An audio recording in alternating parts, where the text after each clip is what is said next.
Hello friends, നമ്മളിന്ന് ഉണ്ടാക്കാൻ പോകുന്നത് ഒരു പനീർ കറിയാണ്. അപ്പോൾ പനീർ കറിക്ക് ആവശ്യമായിട്ടുള്ള വെജിറ്റബിൾസ് ഒക്കെ ഞാനിതൊരു സൈഡിൽ ഇവിടെ കട്ട് ചെയ്ത് വെച്ചിട്ടുണ്ട്. അപ്പോൾ നമുക്ക് ഉണ്ടാക്കാൻ തുടങ്ങിയാലോ. അപ്പോൾ ആദ്യം നമ്മളൊരു മസാലയാണ് ഗ്രേവി ആണ് റെഡിയാക്കാൻ പോകുന്നത്. ഒരു മസാല ഗ്രേവിയാണ് റെഡിയാക്കാൻ പോകുന്നത്. അതിന് വേണ്ടിയിട്ട് 2 തക്കാളി ഞാൻ എടുത്തിട്ടുണ്ട്. തക്കാളി ഇനി അതിലേക്ക് കുറേശ്ശെ നമുക്ക് മസാലപ്പൊടികൾ ചേർക്കാം. അപ്പോൾ ആദ്യം ഞാനൊരു ടീസ്പൂണോളം മുളക് പൊടി എടുത്തിട്ടുണ്ട്. ഒരു 1/4 സ്പൂണോളം മഞ്ഞൾപ്പൊടി എടുത്തിട്ടുണ്ട്. പിന്നെ ഒരു 1/4 ടീസ്പൂൺ ചെറിയ ജീരകം പൊടി, അല്ലെങ്കിൽ നിങ്ങൾക്ക് അങ്ങനെ ചേർക്കാം. പിന്നെ ഒരു 1/4 ടീസ്പൂണോളം ഗരം മസാലപ്പൊടി. പിന്നെ ഞാനിതാ 2 വറ്റൽമുളക് ചെറിയ ചൂടുവെള്ളത്തിൽ ഒരു 10 മിനിറ്റോളം കുതിർക്കാൻ വെച്ചിട്ടുണ്ടായിരുന്നു. കാശ്മീരി ചില്ലിയുടെ ആണെങ്കിൽ അത് ഇടാം. അപ്പോൾ ഞാനിപ്പോൾ അത് നോർമലായിട്ടുള്ള മുളകാണ് ഇട്ടേക്കുന്നത്. അപ്പോൾ അതും കൂടി ആഡ് ചെയ്തിട്ടുണ്ട്. 1 സ്പൂണോളം മല്ലിപ്പൊടിയും കൂടി ആഡ് ചെയ്തിട്ടുണ്ട്. അത് നന്നായിട്ട് അരച്ചെടുക്കുമ്പോൾ അതാ ഇതേപോലൊരു പേസ്റ്റ് രൂപത്തിലാക്കിയിട്ടുണ്ട്. അപ്പം നമ്മുടെ ഗ്രേവിക്കുള്ള കൂട്ട് റെഡി ആയിട്ടുണ്ട്. ഇനി നമുക്ക് പനീർ വെറുതെ ഒന്ന് ചൂടാക്കി ഒന്ന് റോസ്റ്റ് ചെയ്തെടുക്കാം. ഒരുപാട് റോസ്റ്റ് ആക്കല്ല, ജസ്റ്റ് ഒന്ന് റോസ്റ്റ് ചെയ്തെടുക്കാൻ വേണ്ടിയിട്ട് ഇതാ ഞാനിപ്പോൾ അതിൽ ഒരു ബട്ടർ തന്നെ വീണ്ടും ആഡ് ചെയ്തു. ബട്ടർ നിങ്ങളിൽ ഇല്ലെങ്കിൽ നിങ്ങൾക്ക് സൺഫ്ലവർ ഓയിൽ ഉപയോഗിക്കാം. വെളിച്ചെണ്ണ ഉപയോഗിച്ചാൽ അത്ര ടേസ്റ്റ് ഉണ്ടാവില്ല ഇങ്ങനത്തെ കറികളിൽ. അപ്പോൾ ഒരു 1/4 സ്പൂണോളം മുളക് പൊടിയും ഒരു 1/4 സ്പൂണോളം മഞ്ഞൾപ്പൊടി ഇട്ടിട്ട് ഇതാ ഒന്ന് ജസ്റ്റ് ഒന്ന് മിക്സ് ചെയ്തിട്ട് നമ്മൾ അതിലേക്ക് ഇതാ പനീർ ഇട്ട് കൊടുക്കുകയാണ്. ഇനി നമുക്കിതൊന്ന് ഇളക്കി ചേർത്ത് ഒരുപാട് റോസ്റ്റ് ആക്കരുത്, അപ്പോൾ നല്ല ഹാർഡായി പോവും പനീർ. അപ്പോൾ ആവശ്യത്തിന് ഒരു 3 മിനിറ്റോളം നമുക്കതൊന്ന് മിക്സ് ചെയ്തിട്ട് കൊടുക്കാം.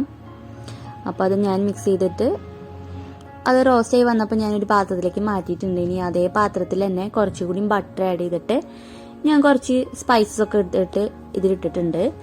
ഒരു 2 കഷ്ണം പട്ട, 2 കഷ്ണം ഗ്രാമ്പൂ, ഏലക്കായ അതൊക്കെ ഇട്ടിട്ടുണ്ടായിരുന്നു. ഒരു വലിയ സവോള ചെറുതാക്കി അരിഞ്ഞത് ചേർത്തിട്ടുണ്ട്.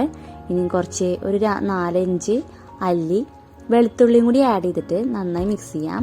അപ്പം എൻ്റെ കയ്യിൽ ഇവിടെ ഇപ്പോൾ ക്യാപ്സിക്കം ഉണ്ടായിരുന്ന കാരണം ഞാൻ അതും കൂടി ആഡ് ചെയ്തിട്ടുണ്ട്. നിങ്ങൾക്കത് വേണമെങ്കിൽ സ്കിപ്പ് ചെയ്യാം. പിന്നെ ഇതിൽ കുറച്ച് നമ്മുടെ ഗ്രേവിയുടെ കൂടെ കുറച്ച് നമ്മുടെ കാഷ്യൂനട്ടും തൈരും കൂടി മിക്സ് ചെയ്തിട്ടുണ്ടെങ്കിൽ ഒന്നുകൂടി ടേസ്റ്റ്. അപ്പോൾ എൻ്റെ കയ്യിൽ ഇല്ലാത്ത കാരണം ഞാനത് സ്കിപ്പ് ചെയ്തതാണ്. അപ്പം നമ്മുടെ ക്യാപ്സിക്കൊക്കെ ഇട്ടിട്ട് ഒന്ന് വഴണ്ടി വന്നപ്പോൾ ഞാനിതാ നമ്മൾ പ്രിപ്പയർ ചെയ്ത് വെച്ചിട്ടുണ്ടായിരുന്ന ഗ്രേവി ഇതാ ഞാൻ ചേർക്കുകയാണ്. ഇപ്പം നല്ല സ്മെല്ല് വന്നിട്ടുണ്ട്. നമ്മൾ നൂഡിൽസൊക്കെ ഉണ്ടാക്കണ മസാലയുടെ അതുപോലത്തെ ഒക്കെ ഒരു സ്മെല്ലാണ് വന്നത്. ഇനി നമുക്കിത് നന്നായി യോജിപ്പിച്ച് ചേർക്കാം. നന്നായി യോജിപ്പിച്ച് ചേർത്ത് അതിൻ്റെ മസാലകളൊക്കെ ഒന്ന് ചൂടായി കഴിഞ്ഞ് കഴിഞ്ഞാൽ നമുക്ക് മിക്സി ജാറ് കഴുകിയ ഇതിൻ്റെ ഗ്രേവിയുടെ വെള്ളം കൂടി ഞാൻ ചേർത്ത് ഒന്നും കൂടി അതൊന്ന് കൺസിസ്റ്റൻസി ഒന്ന് ചേഞ്ച് ആക്കിയിട്ടുണ്ട്. ഇനി നമുക്ക് ഇതിനൊക്കെ ആവശ്യമായിട്ടുള്ള ഉപ്പ് ചേർക്കാം. അപ്പോൾ അതാ ഉപ്പും കൂടിയും ചേർത്തിട്ടുണ്ട്. അങ്ങനെ കറി മെല്ലെ തിളച്ച് വന്നിട്ടുണ്ട്.